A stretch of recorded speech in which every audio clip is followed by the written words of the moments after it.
தோள்பட்ட வலி கழுத்து வலினார். ஒரு நிமிடத்திலே எடுத்து விட்டேன். காது இறைச்சல் இருக்குனார், உடனே எடுத்து விட்டேன். ஒருத்தருக்கு இடுப்பு வலினார், ஒரு 2 நிமிடத்தில் போய் எடுத்து விட்டேன். மேட்டுக்குப்பத்தில் மாதம் இரவு 9 மணி மேலே வள்ளலார் மறைந்த அந்த அறைக்கு பக்கத்தில் அந்த சுவர் ஓரமாகவே உட்காந்து விடிய விடிய எத்தனை பேர் வந்தாலும் வலி நீக்கும் மருத்துவம் செய்துக்கிட்டு இருக்கேன். ஆட்டோமேட்டிக்காக உங்களுக்கு மலம் எளிதாக கழிய ஆரம்பிச்சிடும்.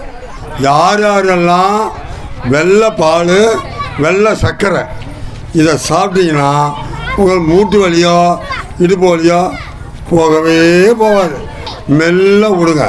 இப்படியே நீங்கள் பழகிட்டீங்கன்னா உங்கள் வாழ்நாள் கூடும். ஒரு நாளைக்கு ஒரு மனுஷனுக்கு தேவையான எனர்ஜி இந்த 30 எழுத்துலேயே கிடச்சிருமா. இந்த இடத்துல அமைக்க பாருங்கள், ஒரு வழி வரும். யாராவது எனக்கு வல்ல சார்னா வாங்க, நான் இப்போ காமிக்கிறேன். அதை மட்டும் ஒரு 20-30 தடவை 2-3 வேளை ஒரு நாளைக்கு காலையும் மத்தியானம் இப்படி அமைக்கிட்டீங்கன்னா உங்களுக்கு பேட்டரி சார்ஜ் ஆகிற மாதிரி உடம்பு சார்ஜ் ஆகிடும். உடனடியாக மூச்சு வந்துடும், சாக மாட்டான், பொழைச்சிக்குவான். நெஞ்சு வலிக்குதா பயப்படாங்க. நீங்கள் ஊர் பரவ சொல்லணும். ஒரு ஆள் 10 வீட்டுக்கு சொல்லுங்கள், அவங்க 10 வீட்டுக்கு சொல்லணும். இங்கே எங்கே நெஞ்சு வலித்தாலும் சரி, அது வாயு வலி தான். பயப்படாங்க. ஐயோ எனக்கு ஹார்ட் அட்டாக் வந்து போச்சு பயந்தீங்க. நீங்கள் போய் போனீங்க, உனக்கு 3 அடைப்பு இருக்குடா போட்டு 5 லட்சம் கட்டின்னுடுவாங்க. அடி நசியம் ஒரு சொட்டு வெளியே வரட்டும் ரத்தம், ஹார்ட் அட்டாக் சரியாக போயிடும். இடது கையில் தான் வைப்பாங்க. நல்லா பாருங்கள், சிண்டு வரலேருந்து வர்ற இடத்துல தான் வைப்பாங்க. அப்போ இந்த உபாயத்தை நீங்கள் தெரிந்து கொண்டால் கழுத்து வலியா கழுத்தை தொடாதே சரி பண்ணி கொடுத்தேன். இடுப்பு வலியா இடுப்பை தொடாமலே சரி பண்ணலாம். முழங்கால் வலியா கால் கையை வச்சே செய்யலாம். நேற்று என்ன சாப்பிட்டா, என்ன கறி தின்ன, கோழிக்கறி தின்னியா? ஆமாம். முட்டை சாப்பிட்டியா? ஆமாம். அந்த முட்டையில் ஒன்றும் இல்லை, வாயு. மோந்தாக்காளி தூக்கி போட்டால் 40 நாள் எப்படியா வளரும். ஊசியை போட்டு தூக்கி போட்டால் பொத்துன்னு விடும். நாட்டுக்கோழியை தூக்கி போட்டால் ஓடும். ஐயா முடிஞ்ச வரல இந்த கேன் தண்ணி குடிக்காதீங்க ஐயா. உங்கள் போர் தண்ணி எதனால் குடிங்க. நன்னாரி வேறு தேத்தாங்கொட்டையை போட்டு தெளிய வச்சு அதை குடிங்க. இதை குடித்தா கண்டிப்பாக நோய் வரும்.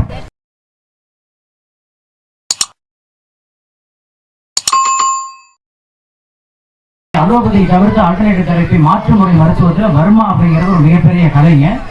அது இன்னைக்கு பல பேருக்கு தெரியாமல் இப்போ மக்கள் தெரிஞ்சுக்க ஆரம்பிச்சிட்டாங்க அதனுடைய மதிப்பை. அதை ரொம்ப சிறப்பாக செஞ்சுட்டு இருக்கிற மருத்துவர் அவர்கள் தன்னுடைய அனுபவத்தை ரத்தின சுருக்கமாக பகிருமாறு பணிவோடு கேட்டுக்கொள்கிறேன். அனைவருக்கும் வணக்கம். என் பெயர் சந்திரன். நான் ஆசிரியராக இருந்து உதவி தொடக்க கல்வி அலுவலராக பணியாற்றி ஓய்வு பெற்றிருக்கிறேன். PG diploma in Varma Thokkanam sports யூனிவர்சிட்டியில் படித்து சர்டிஃபிகேட் வாங்கி வச்சுருக்கிறேன். ஆனால் அந்த இது இல்லாத நான் வள்ளலார் மீது மிகவும் பற்றுடையவனாக இருக்கிறேன். அந்த வழியில் நான் எனக்கு கற்றது நானாக செய்கிறது இந்த வகையில் நிறையா பேர்த்துக்கு செஞ்சேன். இப்போ கூட பெஞ்சிலே பார்த்து இங்கே போயிட்டாங்கன்னு நினைக்கிறேன், இருக்கிறவங்க இருப்பாங்க. தோள்பட்ட வலி கழுத்து வலினார், ஒரு நிமிடத்திலே எடுத்து விட்டேன். ஒருத்தர் எத்தனையோ மாதமாக காது இறைச்சல் இருக்குனார், உடனே எடுத்து விட்டேன். ஒருத்தருக்கு இடுப்பு வலினார், ஒரு 2 நிமிடத்தில் போய் எடுத்து விட்டேன். புரியுதுங்களா? இதுபோல் பல வழிகளை உடனடியாக நீக்கிறது என்னுடைய வேலையை செஞ்சுருக்கிறேன். மற்றதுக்கும் ஆலோசனை சொல்லுவேன். அதிகமாக வலி நீக்கிறதுக்கு தான் மேட்டுக்குப்பத்தில் மாதம் இரவு 9 மணி மேலே வள்ளலார் மறைந்த அந்த அறைக்கு பக்கத்தில் அந்த சுவர் ஓரமாகவே உட்காந்து விடிய விடிய எத்தனை பேர் வந்தாலும் வலி நீக்கும் மருத்துவம் செய்துக்கிட்டு இருக்கேன். இப்பொழுது உங்களுக்கு கொஞ்சம் ஒரு சில செய்திகளை சொல்கிறேன். அன்பார்ந்த பெரியவர்களே, நம்மெல்லாம் என்ன பண்ணணும்னு கேட்டிங்கன்னா, கண்டிப்பாக இரவு நேரத்தில் பல் துளக்குங்க. நான் சொல்கிறேன், இரவில் பல் துளக்குங்க. காலையில் நீங்கள் பல் துளக்குறியோ இல்லையோ, காலை மாலை இரவு சாயந்தரம் என்னென்ன திங்கிறோமோ, நைட்டு என்ன பண்ணுவோம், சாப்பிட்றோம், வாய் பண்ணி கொஞ்சம் அவ்வளோதான் படுத்துடுறோம். பல் நிறைய பேருக்கு நெருக்கமாக இருக்கும், ஒரு சிலருக்கு ஓட்டையாக இருக்கும். இதை நல்லா நீங்கள் வேணால் இன்றைக்கி வேணால் போய் பாருங்கள். நீங்கள் எப்பவும் போல் இருந்துட்டு அதுக்கு பிறகு நல்லா கொப்பளித்து ஒரு தட்டில் துப்பி பாருங்கள், எவ்வளவு பல்லில் துருக்கைகள் விழுதுன்னு பாருங்கள். நீங்கள் தூங்கின உடனே கிருமிகள் அதை அப்படியே சாப்பிட்டு பல் எவரெல்லாம் ஓட்டை போட்டு அப்படியே சொத்த பல் ஆகிறதுக்கு அதுதான் காரணம். ஒரு பல் ஒரு லாரி ஏறினா கூட அந்த பல்லை உடைக்க முடியாது. அப்படிப்பட்ட பல்லையே ஓட்டை போட்டு துருவுற அளவுக்கு நம்ம தூங்கின பிற்பாடு நம்முடைய கிருமிகள் ஓட்டை போட்டு ஆகிடுது. அதனால் கண்டிப்பாக இரவு பல் துலக்குங்க.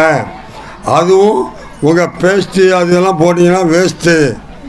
நீங்கள் நீங்கள் பல்லாஸ்பத்திரி போய் பாருங்கள். அம்மா நீங்கள் என்னம்மா பல் போட்டு வளர்க்கணும், ஏமா பல் வலிக்குதுன்னு வந்திருக்கிறேன், ஏமா சொத்த பல் வந்து வேறு சிகிச்சை பண்ண போகிறேன்னு கேளுங்க. நான் கோல்கேட் போட்டேங்க, பெசோடன் போட்டேன், இருக்கிற பேரெல்லாம் சொல்லுவாங்க. அதில் உப்பு இருக்குது, அது இருக்குன்னு எல்லாம் இப்போ விளம்பரம் வருது. இதுக்கு முந்தைய நம்ம பாட்டிலாம் கறிக்கொட்டையும் உப்பும் போட்டு வளர்க்கலாம்.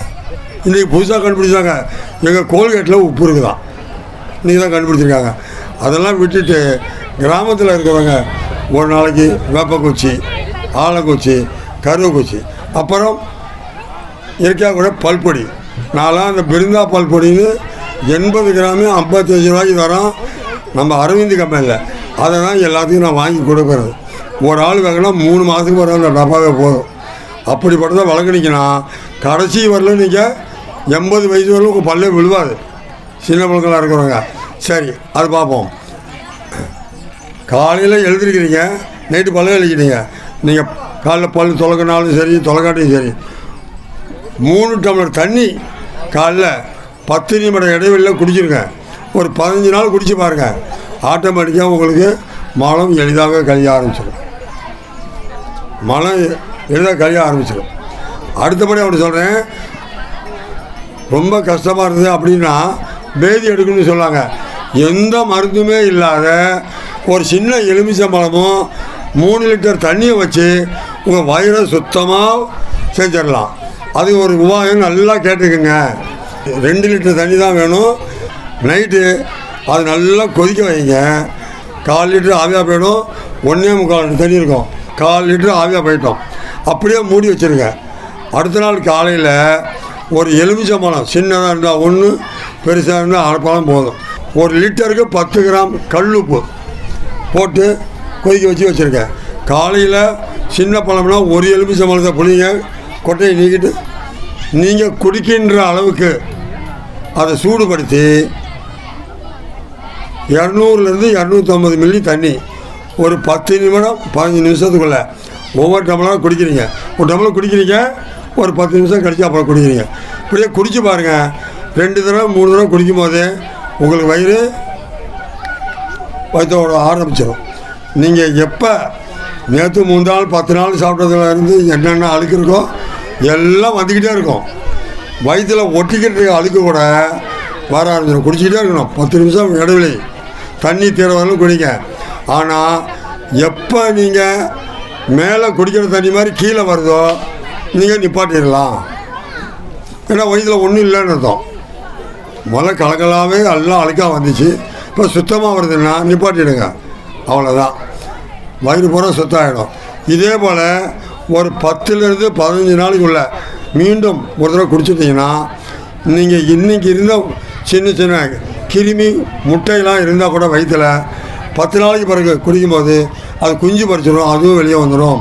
திரும்ப நீங்கள் 1 வருஷத்துக்கு எதுவும் செய்ய வேண்டாம். 1 வருஷம் கழித்து ஒரே முறை செஞ்சிக்கினா வயிறு சுத்தம் ஆகிடும். அப்புறம் 2 வருஷத்துக்கு நீங்கள் எதுவும் குடிக்க வேண்டாம். இது போதும். அடுத்தபடியாக யார் யாரெல்லாம் வெள்ளை பால், வெள்ளை சர்க்கரை இதை சாப்பிட்டீங்கன்னா உங்கள் மூட்டு வலியோ இடுப்பு வலியோ போகவே போகாது, தொடர்ந்தே வரும். நீங்கள் எதுவுமே மருந்து எடுத்துக்காத வெள்ளை பாலும் வெள்ளை சர்க்கரையை விட்டுட்டு கொத்தமல்லி டீ, சுக்கு டீ எல்லாம் போட்டு குடிச்சு பாருங்கள். குடிச்சு தான் அவனுக்குன்னா குடிச்சு பாருங்கள். எதுவும் இல்லாத வலி தானாக குறைஞ்சிட்டே வந்துடும். சரிங்களா? உடம்பு மூச்சு இழுக்கிறோம்ல, இங்கே பாருங்கள், மூச்சு இழுக்கிறதுல மட்டும் ஒரு சீக்கிரம் இழுக்கலாம். ஆனால் மூச்சு தங்க வைக்கணும். பிராணாயாமம் பறிச்சுட்டு சொல்கிறாங்கல்ல, ஒன்றும் இல்லை, மூச்சை இழுக்கிறீங்க கொஞ்சம் நேரம், ஒரு 6-7 எண்ணிக்கை இருக்கிற மாதிரி அப்படியே அடக்கி வைங்க, மெல்ல விடுங்க. இப்படியே நீங்கள் பழகிட்டீங்கன்னா உங்கள் வாழ்நாள் கூடும். அப்புறம் உங்கள் பிள்ளைங்கிட்டலாம் சொல்லுங்கள், நம்மெல்லாம் தமிழர் தான், ஆனால் அவனை தெரியுமில்ல, உயிரெழுத்து தெரியுமா தெரியாதா? உயிரெழுத்து மெய்யெழுத்து ஒன்று கூட வேணாமா, நல்லா மொட்டை மாடிக்கோ எங்கேயா போயிட்டு ஆ ஆ நிறுத்தி நிறுத்தி சொல்லுங்கள், வேறு ஒன்றும் சொல்ல வேணாம். ஆ ஆ இ இ உ ஊ ஏ ஏ ஐ ஓ ஓ ஓ ஆ இப்படி சொல்லி பாருங்க. கையை முன்னால் வச்சு ஒவ்வொரு வார்த்தையும் சொல்லி பாருங்க. வயிற்றில் இருக்கிற காற்று பூரா வெளியே வந்துடும். புரியுதுங்களா? அருமையாக உங்கள் குடல் இயங்க ஆரம்பிச்சிடும். அடுத்தது மெய்யெழுத்து 18. அது எப்படி சொல்லுவான்? இக்கு புள்ளி வச்சு எழுது தானே, இக்கு இஞ்சு தனித்தனியாக நிறுத்தி சொல்லுமா, ஒன்றும் இல்லை. இக் இக் இக் இன் இக் இன். அப்போ நிறுத்தி நிறுத்தி சொல்லும்போது மூச்சை அடக்கிறோம், ஆட்டோமேட்டிக்காக போதும். ஒரு நாளைக்கு ஒரு மனுஷனுக்கு தேவையான எனர்ஜி இந்த 30 எழுத்துலேயே கிடச்சிருமா, வேறு ஒன்றுமே சொல்ல வேண்டியதில்லை. அடுத்தது உடம்புல உங்கள் உடம்பு சார்ஜ் ஏறணும்னு ஆசைப்பட்டீங்கன்னா உடம்புல எங்கேயுமே கிடையாது. உங்கள் வலது கையில் இந்த இடம் சென்டர் ஆஃப் தி பாயிண்ட். உங்கள் மொத்தம் 12 விரல் இருக்கும். நீங்களே கை வச்சு பார்த்துக்கலாம். வலது கையில் நான் மடிப்பிலேருந்து அளந்து பார்த்தீங்கன்னா 12 விரல், அப்படி 13 விரல் தான் இருக்கும். பாதி இடத்துல இப்படி வச்சு அமுக்குனீங்கன்னா ஒரு வலி வரும்.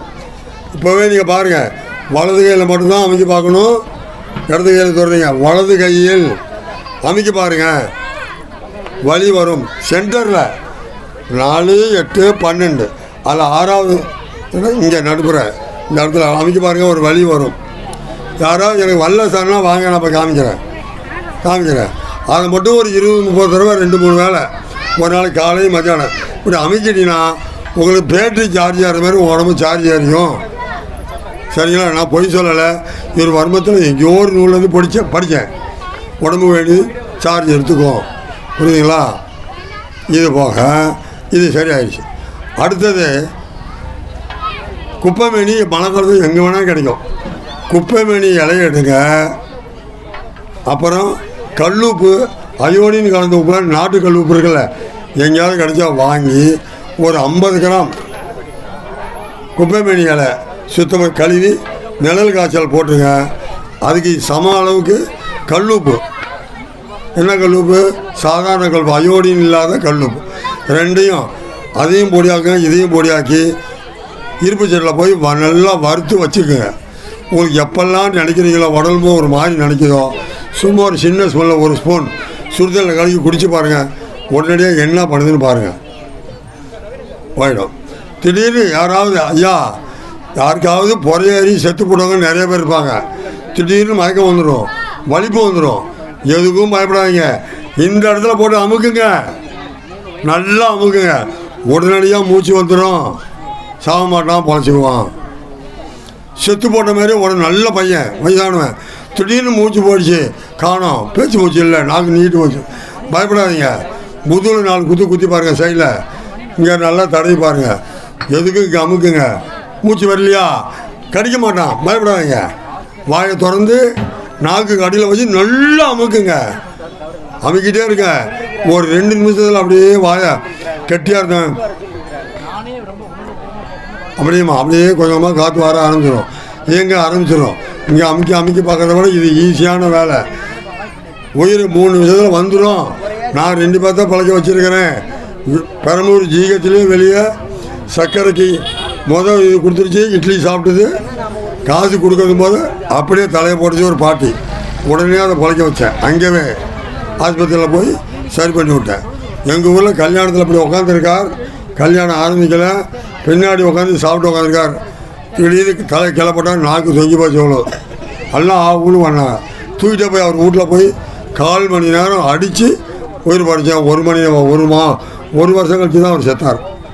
நாளைக்கு அப்பா அன்றைக்கே போயிருப்பேன், ஏன்டா என்ன பண்ணேன், ஏன்டா தம்பி இப்படி பண்ணேன் அப்படின்னு அவர் குடும்பத்தில் இருக்கவங்க கவனிக்காதனால சொன்னார். புரியுதுங்களா? அப்படி இந்த உபாயமெல்லாம் நீங்கள் தெரிஞ்சு வச்சுக்கணும். நெஞ்சு வலிக்குதா, பயப்படாதீங்க. நீங்கள் ஊர் பேராக சொல்லணும். ஒரு ஆள் 10 வீட்டுக்கு சொல்லுங்கள், அவங்க 10 வீட்டுக்கு சொல்லணும். இங்கே எங்கே நெஞ்சு வலித்தாலும் சரி, அது வாயு வலி தான், பயப்படாதீங்க. ஐயோ எனக்கு ஹார்ட் அட்டாக் வந்து போச்சு பயந்தீங்க. நீங்கள் போய் போனீங்க, உனக்கு 3 அடப்பு இருக்குடா, போட்டு 5 லட்சம் கட்டின்னுடுவாங்க.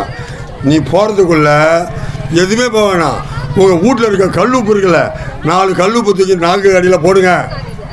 கடைக்கு பக்கத்தில் யாரோ வெத்தலை போடுறவங்கன்னா 2 வெத்தலை வாங்க, இல்லாட்டி கடையில் போய் 2 வெத்தலை 4 கல்லுப்பு, 1 ஸ்பூன் சர்க்கரை, உங்கள் வீட்டில் மஞ்சள் பொடி எதுவாக இருந்தாலும் சரி, விளக்கடியில் கொளிச்சிருந்தாலும் சரி, இவ்வளோ பிடிச்சி அதில் போட்டு காம்பை கிள்ளி மடக்கி வாயில் மெல்லுங்க. வச்சா பூ துப்பிட்டு மெல்ல சாறு வருதில்ல, சாரை முழுகுங்க. ஒன்றும் செய்ய வேணாம். அங்கே இது போட்டிருக்காங்களா டேபிள், அவரை போயிட்டு அங்கே போயிட்டு இங்கே வர சொல்லுங்கள்.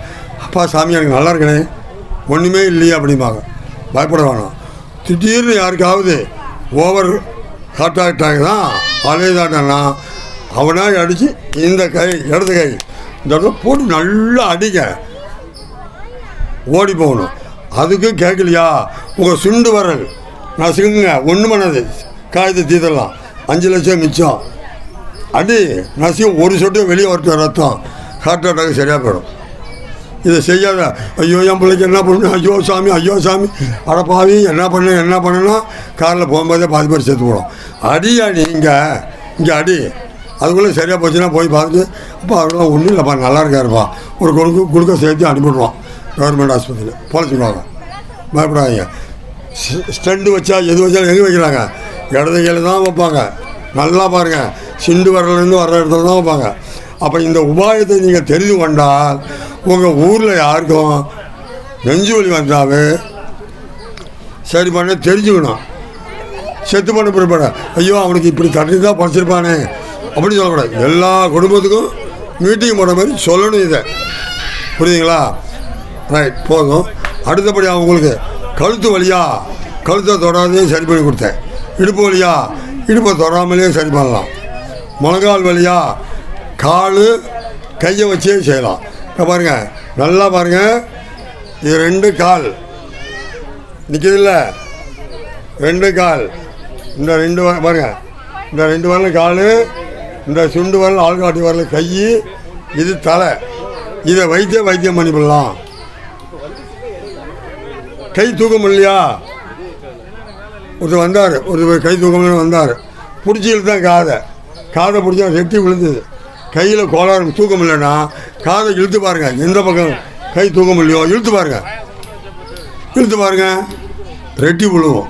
அப்படி இல்லாட்டியும் பரவாயில்ல, பிடிச்சி இந்த இடத்துல நரம்பை பிடிச்சி இழுத்தான்னா உடனே தூக்கிடுவார். இங்கே போட்டு ஒரு அமுக்கி இந்த பக்கம் செஞ்சு பாருங்கள், உடனே தூக்கிடுவார். புரியுதா? என்னை பற்றிய செய்தி வேணும்னா பாருங்கள், அரியலூர் ஏதுப்பா, அரியலூர்காரர் இவர் மாதம் வடலூர் வருவார். நான் செய்கிற இதை நிறையா பார்ப்பார். பார்த்துட்டு போன மாதம்தான் யூடியூப்பில் கூட இதில் எடுத்து வாட்ஸ்அப்பில் போட்டிருக்காரு அவர். புரியுங்களா? நான் 10 வருடமாக அதை போய் செஞ்சுக்கிட்டே இருக்கேன். தமிழ்நாடு அளவில் வருவாங்க அந்த இடத்துக்கு. எல்லாத்துக்கும் இலவசம்தான். எண்ணெய் வலிக்குன்னு எண்ணெய் கொடுத்தா காசு. மூட்டு வலின்னா என்ன சொல்லுவேன், வீக்காக இருந்தால் ஊமத்தாலையா வதக்கி கட்டு, அதுவும் இல்லாட்டி இயற்கை இலையை கட்டு, அது இல்லாட்டி நம்ம கொட்டைமுத்தி இருக்குல்ல அந்த இலை ஆமணை இலையை விளக்கெண்ணையை காட்டி வாட்டி கட்டுங்க. நொச்சி இலையை தண்ணியில் போட்டு கொதிக்க வச்சு தட்டி விட்டு குளிங்க, வலி எப்படி குறையுதுன்னு பாருங்கள் அப்படின்னு சொல்லுவேன். அதை சொல்லிட்டு சார் நெஞ்சு வலிக்குன்னு வருவான். கேட்பேன், ஆஸ்பத்திரி போனேன், என்னப்பா சாப்பிட்டேன் நேற்றுங்க கோழிக்கறி முட்டை சாப்பிட்டாமா.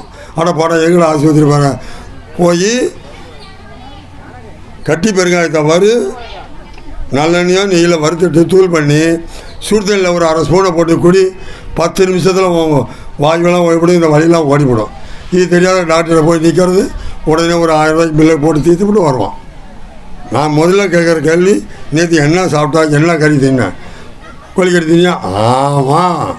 முட்டை சாப்பிட்டியா? ஆமாம். அந்த முட்டையில் ஒன்றும் இல்லை, வாயு. மொந்தக்காளி தூக்கி போட்டால் 40 நாள் எப்படிங்க வளரும். ஊசியை போட்டு தூக்கி போட்டால் பொத்துன்னு விடும். நாட்டுக்கோழியை தூக்கி போட்டால் ஓடும்.